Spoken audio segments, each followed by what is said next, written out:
Setelah hati Gojin yang luluh kepada Shina, di episode ini akhirnya Shina lah yang mulai membuka hatinya kepada Gojin.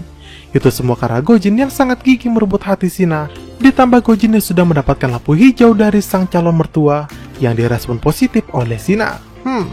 Oke, sebelum kita masuk ke sinopsis episode 11 ini, bantu channel Mimin ini dengan cara menekan tombol subscribe-nya ya, agar Mimin tetap semangat memberikan konten-konten menarik untuk kalian semua. Gomawo! Alasan Gojin mengejar Shina dan langsung mengajaknya untuk berpacaran ialah karena Gojin melihat curhatan Shina pada buku hariannya yang bercerita tentang kanker di otaknya. Dan karena merasa kasihan juga menyadari betapa berharganya Shina, Gojin pun kini benar-benar tidak memperdulikan lagi rasa traumanya akan kehilangan. Hal ini ditambah rasa bersalah karena mungkin pada curhatan tersebut Shina juga menuliskan kalau kanker di otaknya juga akibat pekerjaannya yang selalu menahan amarah dari Gojin. Nah, tapi perubahan Gojin yang bucin ini tidak bisa diterima oleh Shina begitu saja ya, dan dia belum dapat menjawab ajakan Gojin tersebut. Karena sebagai seorang wanita, tentu Shina merasa bimbang atas perubahan yang cukup drastis dari Gojin. Dan Shina pun masih tetap kekeh juga untuk keluar dari pekerjaannya di God of Education. Di kantor, dari percakapan antara Enjun dan juga Segi, kita jadi tahu maksud rencana mereka selama ini. Mereka mengkompori para asisten pengajar agar membenci Gojin dengan kasus yang sebenarnya dibuat-buat oleh mereka berdua. Di sini Segi seperti sengaja membuat Gojin terlihat buruk demi bisa membranding diri jadi orang yang paling baik hati di dunia ini. Dia tampil bagai pahlawan di depan para asisten pengajar, mengatakan kebohongan bahwa mereka akan dipecat oleh Gojin, lalu berpura-pura berupaya membantu mereka semua. Sungguh memuakan bukan? Tapi sepertinya Gojin mengerti rencana yang dibuat oleh Segi tersebut ya. Gojin pun memanggil salah satu asisten pengajar untuk melakukan negosiasi dengannya, di mana dia akan meminta maaf secara resmi dan juga memaafkan mereka semua atas insiden kuliah khususnya. Tapi Gojin meminta satu syarat, yakni meminta pria tersebut untuk membujuk Shina bagaimanapun caranya agar bekerja kembali di God of Education. Pria itu pun langsung menemui Shina, dan di depan Shina dia benar-benar memelas dengan mengatakan kalau para asisten pengajar akan dipecat jika Shina tidak mau kembali ke kantor. Tidak lupa bujukan itu diselingi dengan cerita sedih seperti misalnya mereka semua punya tanggung jawab untuk menghidupi orang-orang yang mereka sayangi. Dan Shina yang mendengar itu pun pada akhirnya mau tak mau harus kembali bekerja. Hebat bukan? Satu kali merencanakan taktik, Gojin berhasil menaklukkan Shina dan juga mengalahkan rencana Segi yang sudah merasa senang dengan tipu dayanya kepada para asisten pengajar.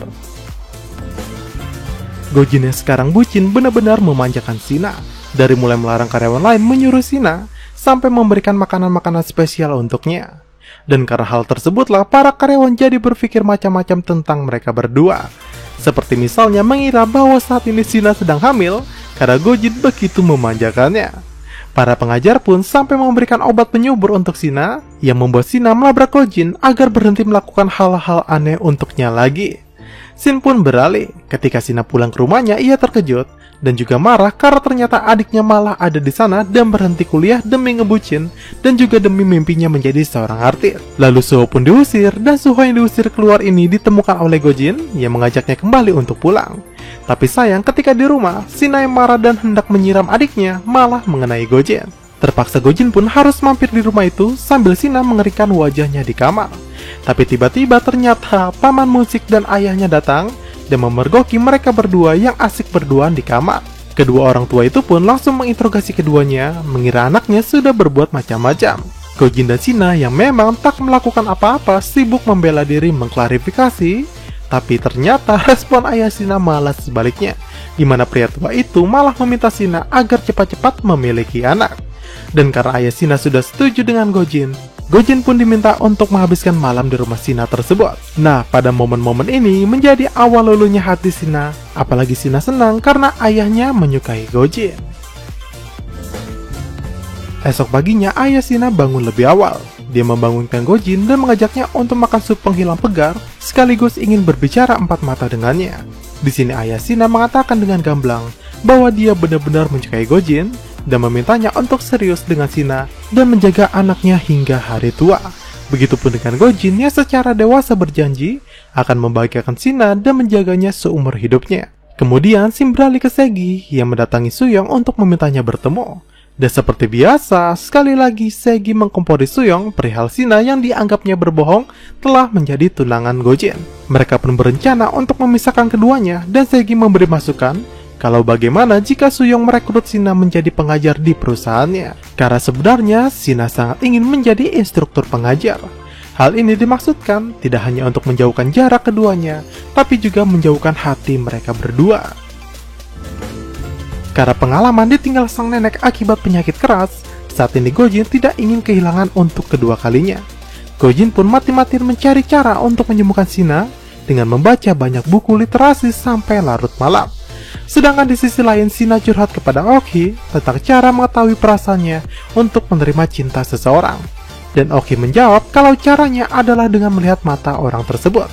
Jika hatinya bergetar seperti lonceng, maka tandanya orang yang ditembak juga menyukainya. Kemudian scene beralih ke esok pagi, di mana telah dibuka pendaftaran instruktur pengajar di GoTop Education, dan Shina pun sangat antusias mendaftar, tapi sayang form pendaftarannya selalu saja ditolak oleh sistem web perusahaan. Shina pun bertanya kepada pengelola, dan mereka menjawab kalau Gojin menyuruh mereka agar membuat pengecualian kepada Shina agar tidak mendaftar. Dan hal ini membuat Shina semakin kesal dan melabrak Gojin. Yang padahal sebenarnya Gojin melakukan itu karena tidak ingin Shina berpikir keras yang akan membuat kanker di otaknya semakin memburuk. Setelah itu Shina mendapat telepon dari Suyong yang memintanya untuk datang ke kantornya. Tanpa basa-basi, Suyong langsung mengatakan maksud dan tujuannya, yakni ingin merekrut Shina menjadi instruktur pengajar di Baek Edu sesuai dengan rencana yang dibuatnya dengan Segi. Tapi di sini Shina masih diam dan mempertimbangkan hal tersebut. Kabar duka datang dari Pak Jang yang kini sudah meninggal dunia. Pak Yang-tae dan Gojin pun bertemu di tempat pemakaman, dan dengan entengnya Yang Tae membuli Gojin karena telah kalah cepat menaikkan kontrak akuisisi perusahaan Ting Academy. Lalu Pak Yang-tae juga mengecek ingatan Gojin, tapi sayang ternyata Gojin tidak lupa ingatan sama sekali. Nah, Gojin yang tahu kalau semua pasti ulah dari Segi, semakin merasa kesal karena kali ini Segi sudah sangat keterlaluan dengan membiarkan Ting Academy diberikan kepada Pak Yang-tae. Apalagi bisa-bisanya Segi berakting tidak tahu apapun di depan Gojin. Kemudian esok harinya Gojin pergi menjemput Shina bekerja. Tapi karena Shina sudah pergi, hanya ada Oki di sana, dan Oki pun bercerita kalau Shina ditawarkan oleh perusahaan Baek Edu untuk menjadi instruktur di sana. Lalu saat di kantor, Gojin meminta Shina membersihkan papan tulis yang membuat Shina hampir terjatuh. Untunglah Gojin dengan sigap menangkap Shina. Dan di momen ini Gojin malah menggombal dengan mengatakan kalau alasan sebenarnya ia tidak membiarkan Shina ikut audisi ialah karena Gojin takut Shina jauh darinya dan tidak lagi berada di sisinya. Dan episode ini pun ditutup dengan Gojin yang sekali lagi meminta waktu 3 detik alias sedot-sedot maut. Tapi anehnya, kali ini Shina malah merespon dan sudahlah,